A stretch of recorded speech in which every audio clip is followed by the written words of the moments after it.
Since the dawn of civilization, the powerful have conspired to twist the course of history to suit their own designs.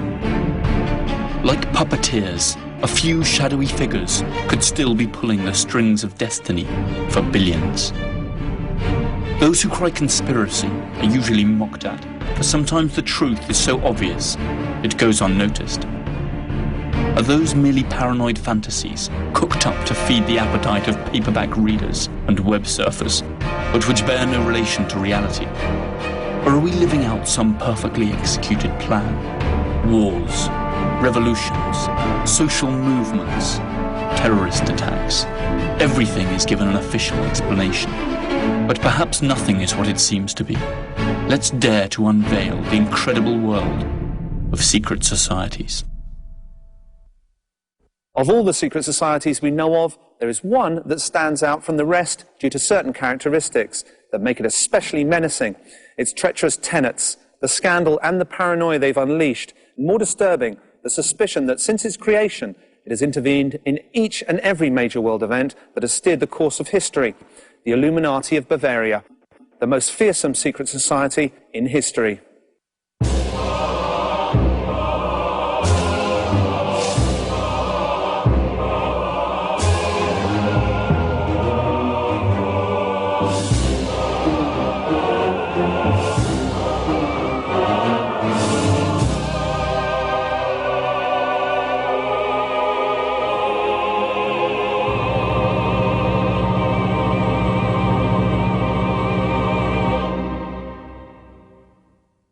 More than 200 years ago, here in Germany, in what used to be the independent electorate of Bavaria, a secret society was formed whose objective simply spelled world domination. Its strategy to abolish all religions and governments in order to take control of humanity under a unified state, with no countries, no borders, and under the command of a single leader. Its name, the Illuminati of Bavaria. Perhaps you've never heard of them, or perhaps you have, and are familiar with some of the theories that blame them for all the bad things that have befallen us. Theories that intertwine verifiable facts with delirious conspiracy theories that run the gamut from the United States to aliens, but have a common thread in the founding tenet of the Illuminati, the creation of a new world order. And perhaps, and only perhaps, that great jumble of information and disinformation that today pervades the media is also part of a broader, sinister plan. The Order of the Illuminati was officially prescribed more than 200 years ago. But if we pay close attention to subsequent events, we shall find an alarming succession of coincidences that suggest strongly that they are still among us, and that their power, far from having waned, is still very much in evidence. To find out just how much is fact and how much is fiction, we shall start off by learning what history has to tell us about this mysterious order. Then we shall investigate what has happened since the order's demise. Finally, we shall draw our own conclusions. On May the 1st, 1776, Adam Weishaupt, a young canon law professor at the University of Bavaria, founded the Order of the Perfectibilists, also known as the Illuminati of Bavaria. Though it was influenced by the Illuminist trends of the time, the name of the order was inspired by the Spanish Alumbrados and the French Illuminés, old Gnostic sects that upheld the communion of man and God without the intermediation of the Church. Initially, the stated objectives of the Illuminati seemed entirely harmless and philanthropic. To stimulate a human and sociable vision, support virtue where it may be threatened or oppressed by vice, to promote the progress of merit-worth people and foster the benefit of those deprived of education. Adam Weishaupt. Little is known of Adam Weishaupt, but he was undoubtedly a mysterious man. Even his name has given rise to speculation. Adam Weishaupt, in German, can be broken down into Adam, the first man, Weis, knowledge or wisdom, Haupt, leader. That is to say, the first man that leads the wise, an entirely fitting name to define his role in the order he established and in the sinister plans he propounded. Adam Weishaupt Weishaupt was born in Ingolstadt, Bavaria, in the south of Germany in 1748. A convert from Judaism, he was raised and educated by Jesuits. A precocious intellectual, at the age of 28, he was dean of the Jesuit University of Canon Law at Ingolstadt. In spite of his apparent religious fervour and Catholic zeal, Weishaupt was obsessed with ancient Egyptian rites and rituals, and at the same time he also maintained regular contact with Freemasons, the historic enemies of the Catholic Church. Like many thinkers of that era, he admired Jean-Jacques Rousseau, who insisted that man was noble and free by nature, and could be governed without the need for religious or established institutions. The only practice that one ought to teach children is that they should never submit to one. Jean-Jacques Rousseau. The Illuminati were created within a Masonic lodge to which Weishaupt belonged. By that time, Freemasonry was already a prestigious secret society of long standing, and its excessive secrecy and closeness to the powers that be had turned it into the ideal nurturing ground for Weishaupt's order, who began to infiltrate it. The Freemasons, good keepers of secrets, would contribute knowingly or otherwise to the Illuminati plan. For his order, Weishaupt borrowed the strict, military-style hierarchical structure of the Jesuits and divided it into 13 degrees. First level, nursery, preparation, novice, minerval, Illuminatus minor. Second level, Freemasonry, subdivided into 2 orders: symbolic apprentice, fellow of the craft, master Freemason, and Scottish, Illuminatus major and Illuminatus dirigens. Third level, mysteries, subdivided into 2 orders: lesser mysteries, priest and regent, and greater mysteries, magus, rex, and king or Areopagite.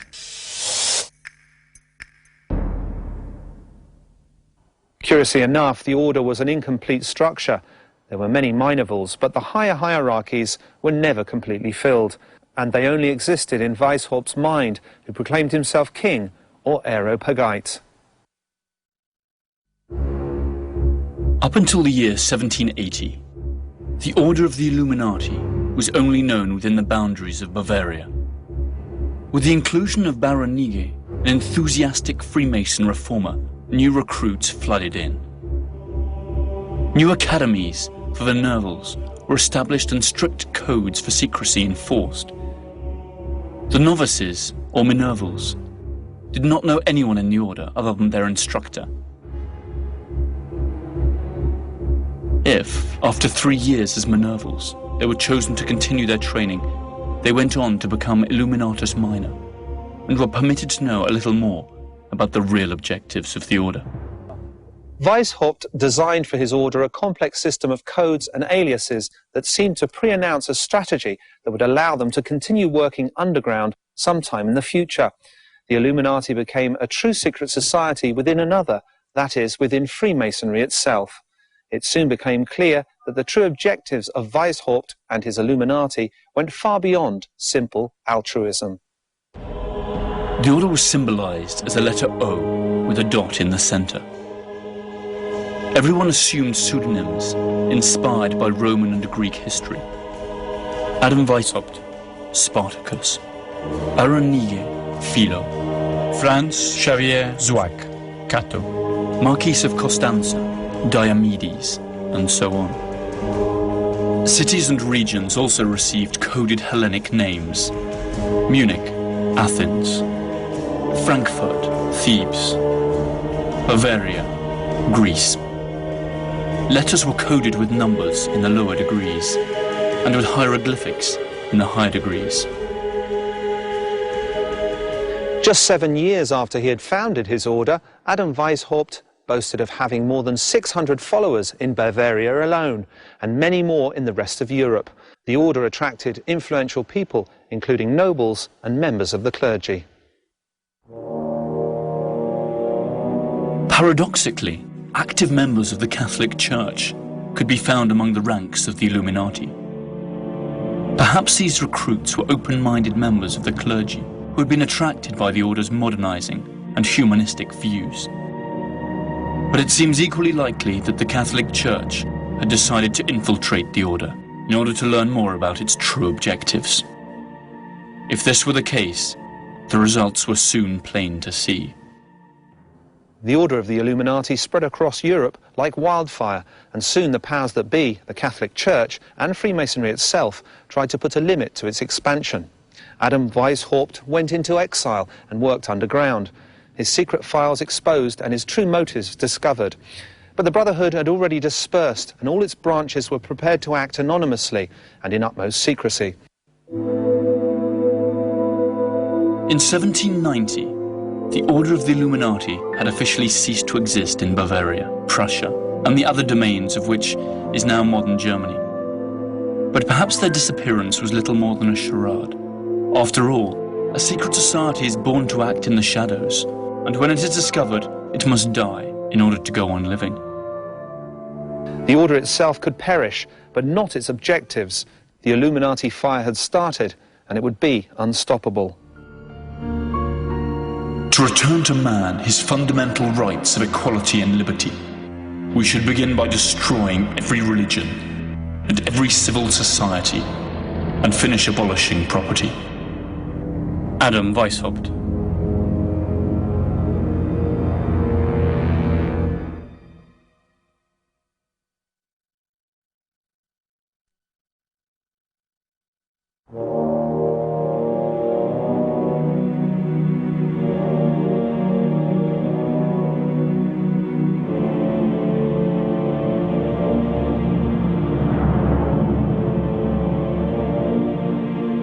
The secret society, known as the Order of the Illuminati, rose in the late 18th century.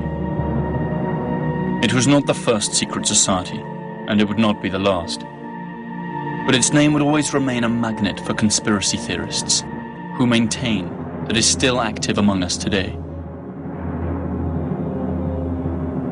5 years after the Order of the Illuminati was created, Baron Adolf Knigge joined its ranks. He was the man behind its fast expansion and its attempt to infiltrate all of Freemasonry. Knigge, a bankrupt nobleman, a Freemason, a scholar and an occultist, found that Weishaupt and his Illuminati gave a new sense of purpose to his life. Knigge joined the order and worked for the Illuminati cause with fervour and conviction. In very little time, he was able to infiltrate most of the major Freemasonry lodges, with the exception of the English and Scottish ones, which perhaps due to their conservatism, rejected Knigge's liberal ideas. But barely 4 years after joining the order, Baron Knigge left, accusing Weishaupt of being a tyrant filled with delusions of grandeur, a megalomaniac that had deceived his own followers by claiming that the order had an ancient origin, when in fact it was a new cult tailor-made for his own personal glory. The events that followed would vindicate Knigge's charge. The innocent and charitable order of the Illuminati had deceitful objectives, and now, thanks to Knigge's contribution, it also had the capacity to achieve them. A short time after Knigge's desertion, Bavaria was buzzing with rumours that a certain secret order was aiming to put an end to established order and organised religion, and to create a new world order under a single unified government. This information could only have come from either Knigge himself or from those Jesuit infiltrators who had certainly witnessed strange initiation rites. A great deal has been said about the rituals of secret societies. The Illuminati were no exception. Perhaps the Jesuits who witnessed them decided it was time to act up. As a result of their testimony, the Catholic Church forced the Elector of Bavaria to ban the order. There were 3 rooms. In the last one, there was a richly decorated red throne. On the other side, there was a table with a red tablecloth, upon which lay the garments of the regent, a white leather cuirass with a red cross and a white cloak with another red cross. The candidate walks across this room dressed like a slave, chains hanging from his hands. And the regents say, "Stop! Only free men can enter." And the defenders respond, "He is free. He has fled from his oppressors to join the Brotherhood." The room was red and brightly lit. The provincial was seated on the throne, and the other regents were in the middle room. The first room was black. It was used for the preparation of the novice, and in the center upon a platform there was a human skeleton at whose feet lay a crown and sword. What do you think of these sad spoils? Was he a nobleman or a peasant? The correct thing to do was not to answer. The candidate received the explanation. The human condition is the only thing that matters. After that, the candidate took the oath. From a distance, these rituals seemed to be rather naive, and Weishaupt's objectives unobtainable, even risible. But if we continue to analyze the historical events that followed, our laughter might turn to a horrible grimace. In 1783, 4 professors of the Marianus Academy were interrogated at a court of law on account of their belonging to the order. All eventually admitted that the Illuminati abjured Christianity, defended sensual pleasures, liberty, equality, and the right to commit suicide. The confession was made public and caused a tremendous uproar. How much had the heretics infiltrated the society? What was the reach of their plans for world domination? Who really were these enemies of church and state? The Elector of Bavaria intended to eradicate this evil as he perceived it, and passed a law prohibiting every kind of secret meeting, a measure that, unfairly or not, affected all of Freemasonry. Finally, by means of another law, he banned the Illuminati altogether. In 1786, the home of Illuminati lawyer von Zwack was raided and various papers and correspondence seized. But it was a freak event that sealed the destiny of the Illuminati, a bizarre accident that would be taken advantage of by the critics of the order and used to deal them a fatal blow. On July the 10th, 1785, a mysterious man rode swiftly under the skies of Bavaria. He was the apostate, Abbot Lance, a friend and personal envoy of Adam Weishaupt, and an Illuminati. He never reached his destination. A lightning bolt struck him dead, leaving behind only his charred corpse.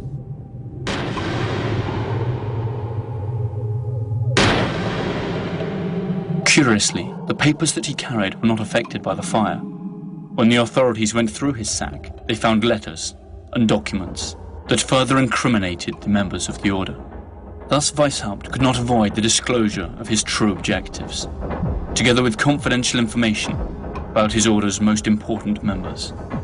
His plans for world domination and the abolition of the state, religion and private property, all penned in his very own handwriting, had come to light. Thus began the Illuminati panic, never to end. The episode of the lightning-struck rider sealed the fate for the Illuminati. Their world seemed to be coming to an end, but the facts that followed showed that in spite of these setbacks, Weishaupt's influence remained in full force and made him practically untouchable.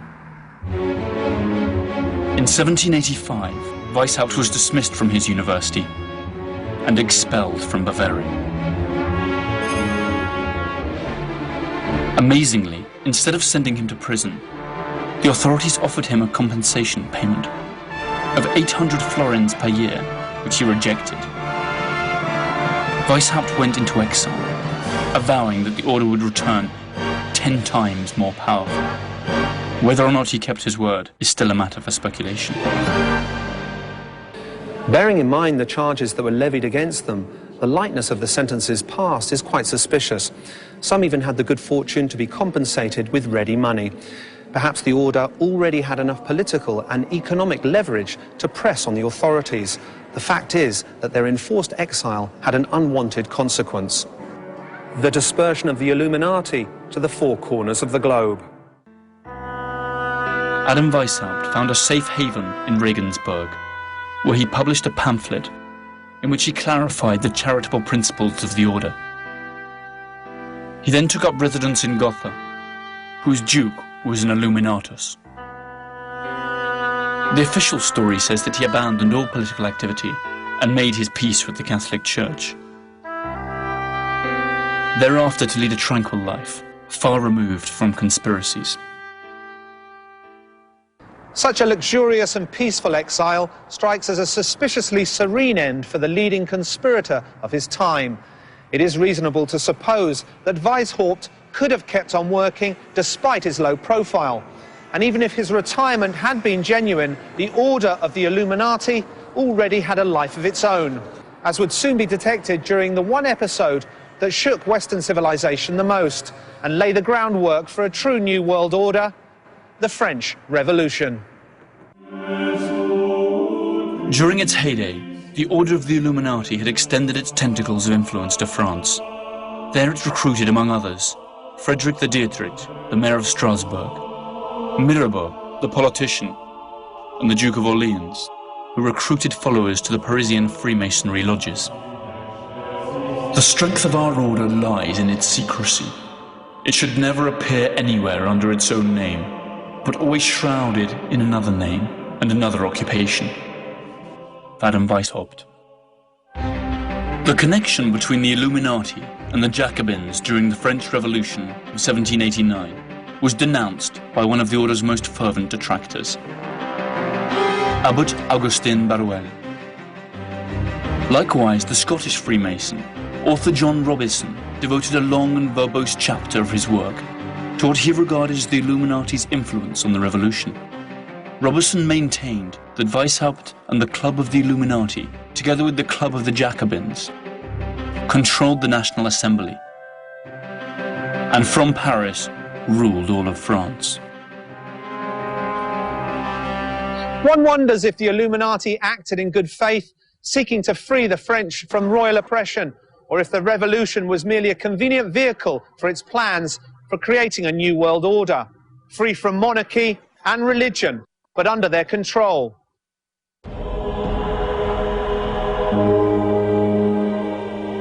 Little more is known about the order, since all the files related to it were conveniently destroyed during Allied bombing of German cities during the Second World War.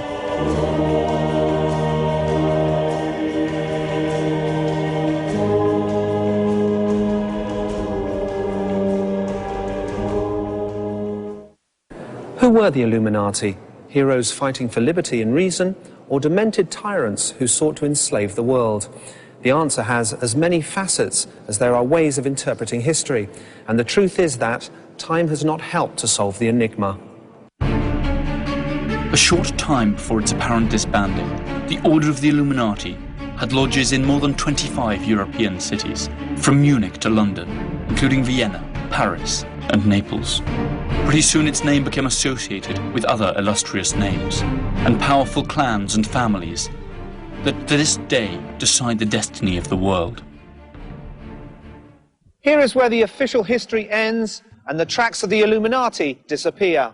Adam Weishaupt died in 1830, apparently removed from any secret activity. But people noticed that the Illuminati plan for world domination coincided suspiciously with many of the events that apparently arose naturally by the will of the people. Princes and nations will disappear without violence from the earth. The human race will become one family, and the world the abode of reasonable men. Adam Weishaupt.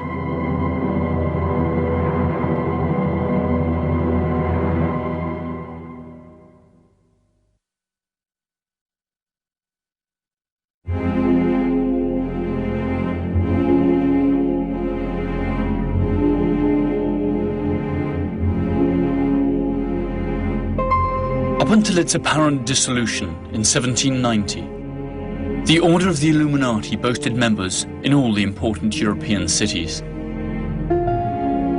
The Catholic Church's attempt to root out and destroy the Order, and the political persecution of its most important leaders had precisely the opposite effect of what was intended. The Illuminati was scattered to the four winds, and in the shadows they moved like fish in water. Even after the apparent dismissal of the order, there were many who doubted that they had really ceased to operate. Their infiltration had been so widespread that every Freemason could now be suspected of being an undercover Illuminati. So the whole of Freemasonry was proscribed, and there was more to come. The order's reputation quickly spread to the New World. Books by Abbot Augustine Birrell and John Robison alerting the world to the imminent Illuminati peril were published in the recently founded United States, generating panic among their readers. The paranoia had crossed the Atlantic. In 1776, the year in which Weishaupt founded his order and began to infiltrate Freemasonry, the United States declared its independence. Many of its founding fathers were Freemasons. It is not known if some of them were subsequently recruited by the Illuminati. What is known is that many American religious communities felt threatened by the freedom of worship guaranteed by the new Constitution, which they denounced as part of an Illuminati conspiracy. In 1798, when the second president of the USA, John Adams, established May the 9th as a day of fasting and worship to implore the heavens' mercy and blessing for the imperiled nation, fingers were pointed at the order founded by Weishaupt, and a wave of panic flowed across New England.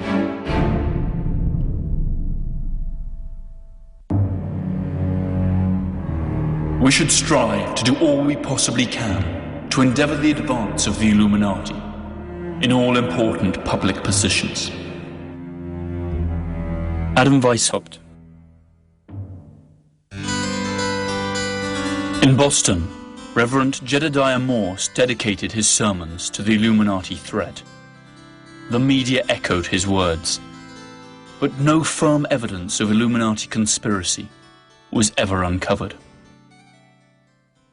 An immensely vast, rich and potentially powerful country where the practice of Freemasonry was widespread and accepted was certainly a fertile land in which to sow the Illuminati seed. Up to what point was the Illuminati panic of New England exclusively based on absurd conspiracy theories promoted by zealous religious leaders? It was none other than Thomas Jefferson who, after reading Abbot Barrowell, came out in defense of Adam Weishaupt. In 1800, Jefferson wrote to his friend Madison, "Adam Weishaupt believes in the indefinite perfectibility of man.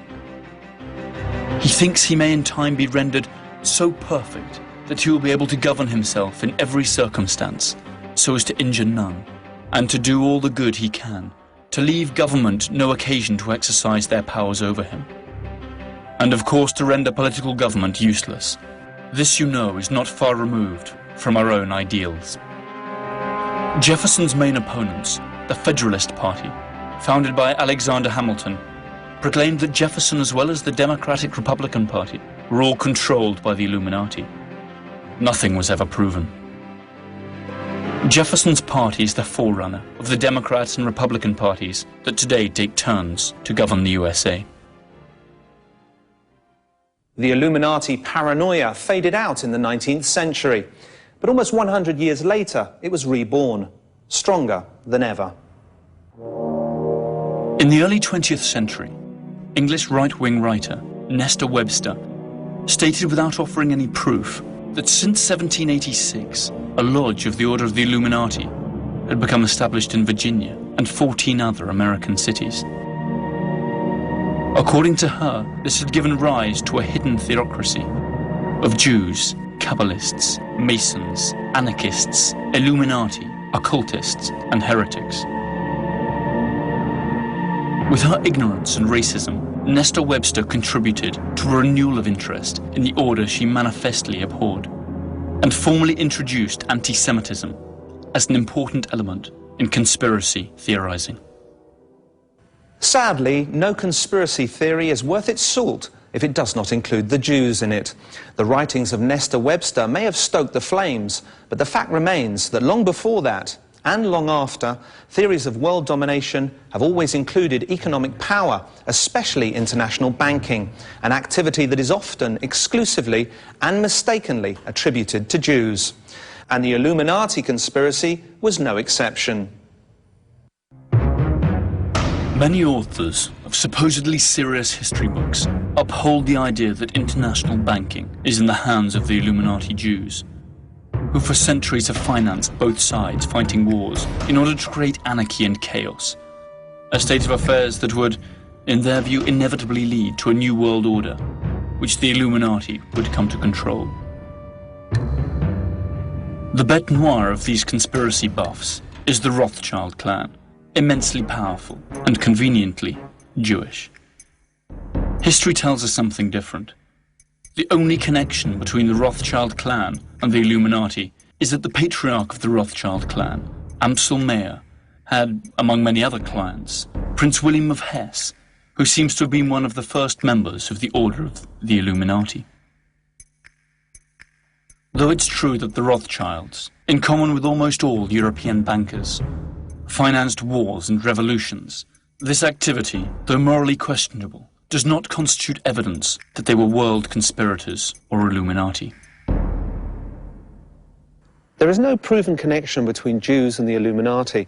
However, in the early 20th century, another English writer, Lady Queensborough, proclaimed and announced the existence of a global conspiracy in which Jews and the Illuminati played a key role. Her books, though poorly researched and devoid of proper evidence, were widely read at the time, a period which we should not forget coincided with the rise of Adolf Hitler and the slaughter of 6 million European Jews, among other victims.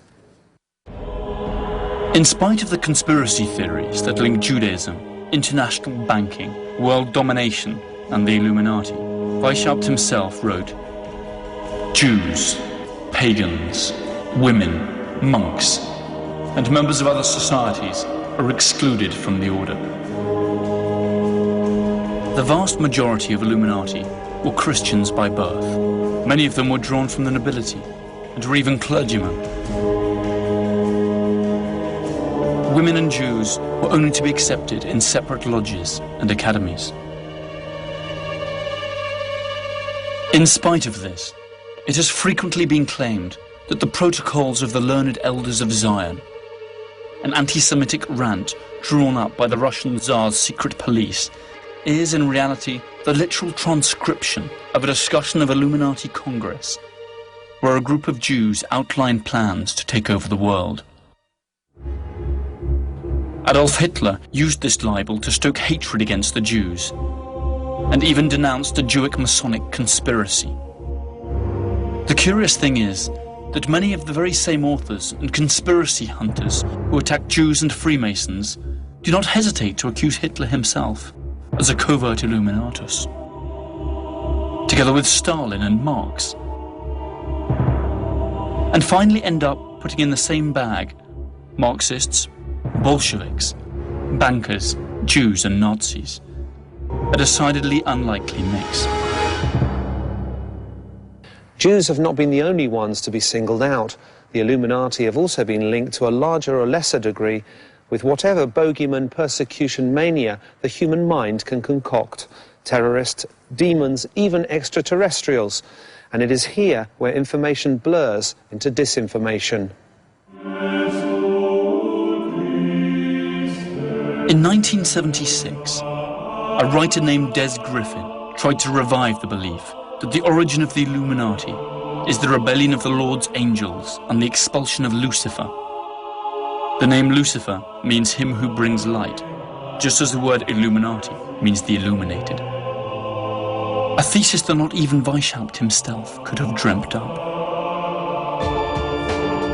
Other authors believe that the Illuminati obsession with power can be traced to our reptilian brain, the brainstem that controls our impulses, and in some few incoherent sentences conclude that the Illuminati are really galactic reptiles disguised as human beings. A search on the internet for the words New World Order produces more than 1,400 million web pages, most of dubious content. So much disinformation and stupidity is eye-catching. Why are there so many theories dedicated to the minuscule group of conspirators who supposedly disappeared more than 200 years ago? What if the paranoid are not totally wrong? After all, we compare the world in 1790 with the world today, the main Illuminati objectives have been achieved, or have at least been set in motion. Coincidence? Or is it that this wealth of conspiracy theories is just serving the purpose of drawing our attention away from certain irrefutable facts? We shall direct all of humanity, secretly. We will influence all political transactions. Adam Weishaupt.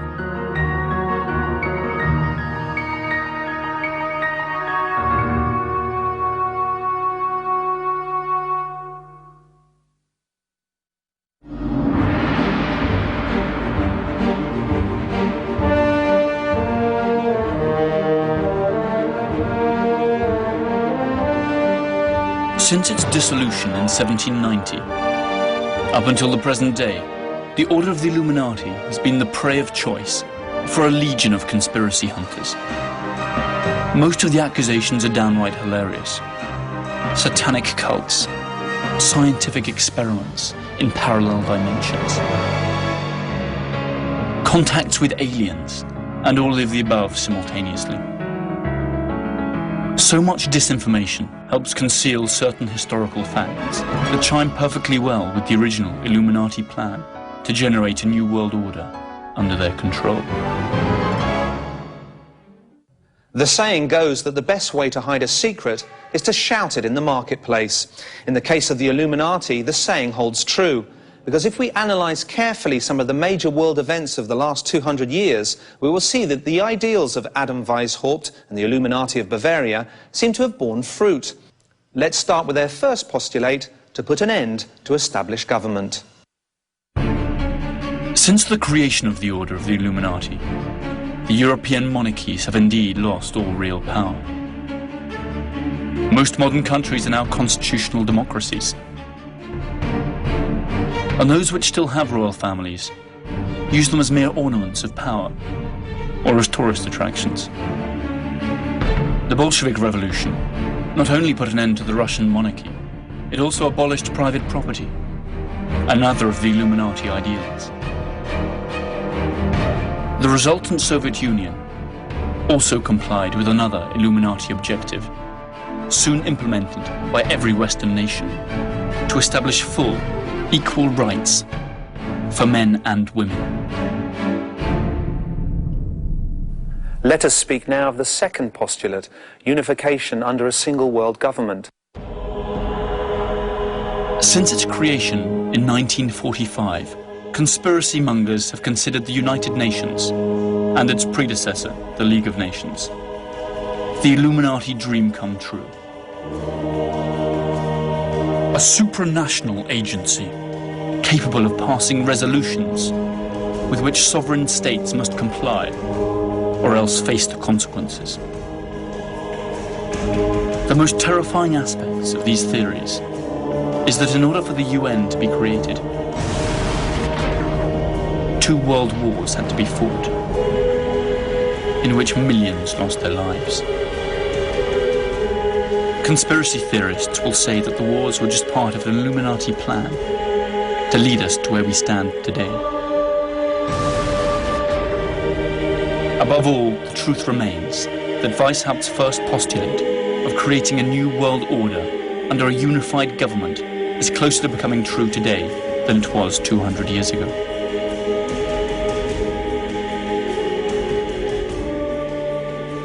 And what about the third objective of the order? To put an end to religion.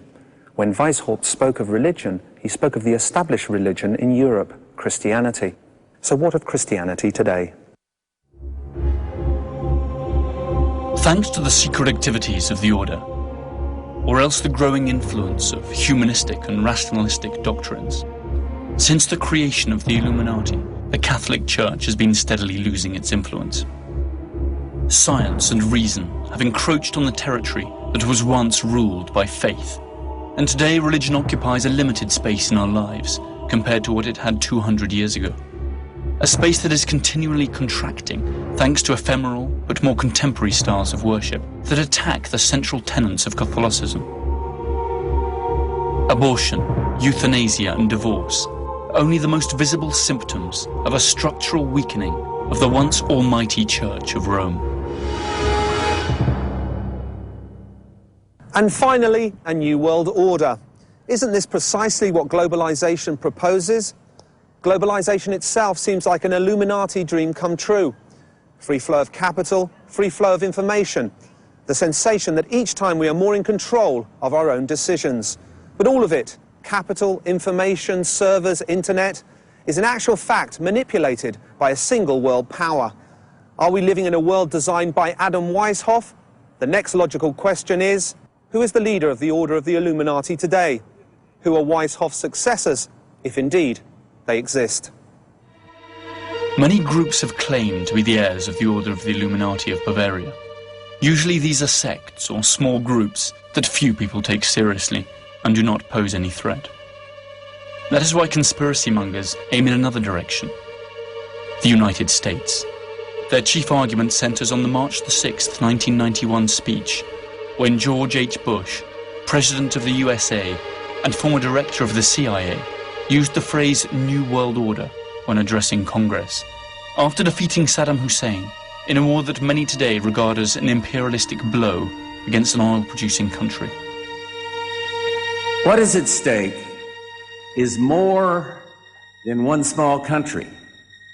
It is a big idea, a new world order, where diverse nations are drawn together in common cause to achieve the universal aspirations of mankind. The theory contradicts itself in as much as the government of the USA is actually one of the most conservative in the modern world. But is this fact enough to discount it altogether? Could it not well be another contrivance of that many-headed monster that once appeared in the form of the Order of the Illuminati? Does not the inscription Novus Ordo Seclorum, which translates as a new order of the ages, in other words, a new world order, appear on the dollar bill? Were not most of the founding fathers Freemasons, along with many of the prominent public figures who followed them at a time when Freemasonry was infiltrated by the Illuminati? One must speak at times in one voice, and sometimes in another, so that our true purpose turns out always to be unfathomable to the lower members. The end justifies the means. Adam Weishaupt. The fact that the most powerful country in the world is run by Illuminati is without doubt a laughable theory, but a laugh that brings a chill. Because if it were true, what does the Order have in store for us in years to come? And worse, how deep is their power of infiltration? Is the power of the Illuminati simply an exaggeration by bestseller writers and fools? Or are we on our inevitable way to a new world order?